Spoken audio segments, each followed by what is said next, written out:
Steve Bannon, former White House strategist, has dropped a bombshell. He says we are already in World War III. Not just planning it, not just on the brink. He says the kinetic phase is happening right now. His proof? The fighting in Ukraine and Gaza. Bannon says the body count already dwarfs the early days of World War II. Is he right? Are we truly in a world war? This is a question that deserves serious attention. The American people need to understand the stakes. We need to be prepared for what's coming. The mainstream media, as usual, are ignoring this story. They're too busy attacking President Trump. But we at Fox News will not be silenced. We will continue to ask the tough questions. We will bring you the truth.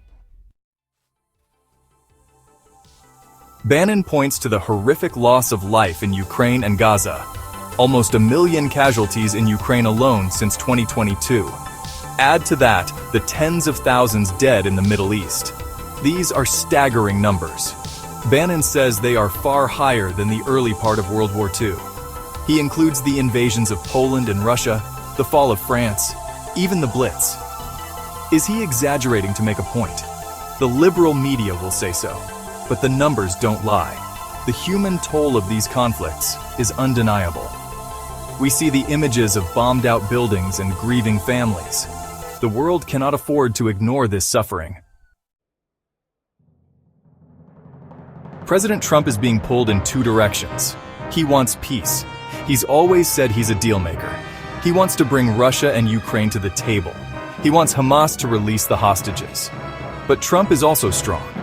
He has issued stern warnings to both Putin and Hamas.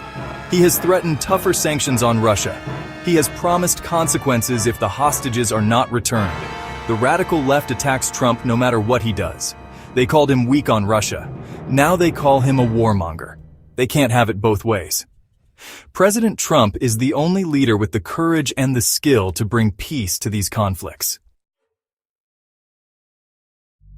While Trump seeks peace, the Europeans are talking about sending in troops. French President Macron is leading the charge.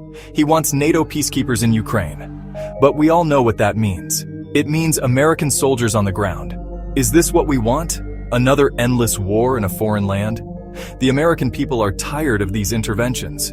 We need to focus on our own problems. President Trump understands this. He knows that American soldiers should not be fighting and dying in other people's wars. He will put America first. He will not be bullied by the Europeans into another pointless conflict.